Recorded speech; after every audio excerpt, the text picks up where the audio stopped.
Okay, welcome back to another What's It Up To episode. Today we're talking about America's favorite coffee chain, and maybe the world's favorite coffee chain. That's Starbucks. They had earnings today. I wanted to talk about some stats that they threw out there during their earnings presentation. And yeah, let's just hop into it. If you like this kind of content, please consider subscribing. That way you don't miss any in the future. We never know what we're going to talk about.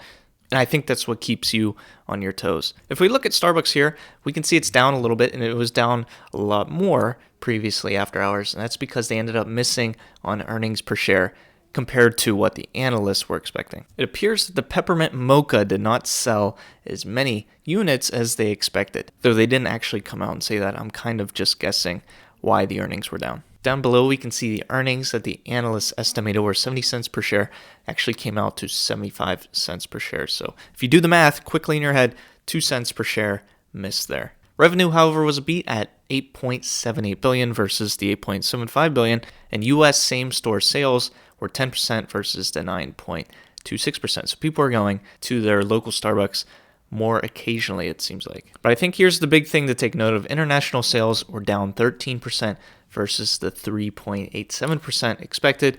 And I think the big chunk of this is China, which was down 29% versus 13.31. If we go on their website, I usually don't like Starbucks' food. That's not something I go to Starbucks for. It'll just be for a quick iced coffee or something.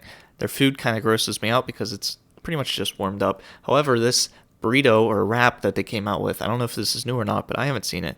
Actually, it looks pretty good. So maybe they've done all they can do coffee-wise. Why not crank out even better food items like I'm assuming this is? And here's something I wanted to show from their PowerPoint presentation on their website. This is their earnings at a glance. They now have 36,170 global stores out there. And I started to think, how many stores does McDonald's have in comparison? Because that sounds like a lot. That's way more than I would have guessed. And supposedly, McDonald's has around 38,000 locations. So they're coming up on McDonald's. And year over year, they have 5% more stores, which is nuts to think about. If you have the Starbucks app, you can do what's called loading your card with some cash. You just transfer cash onto the app that you can use in the store. There was a record-breaking $3.3 billion loaded onto people's Starbucks card. Where are they getting this money? I have no idea. I'd love to know. But basically, this is guaranteed revenue because when people put money onto their card, it's not like they're going to change their mind and say, nah, let me put it back in my bank account. I highly doubt that ever happens. In my mind, once it's on this card, they're destined to use it at Starbucks. And that's why this stat, I think, is so important. But that's basically the Starbucks earnings, at least what I got from it in a nutshell. Let me know what you think about Starbucks. I personally like it.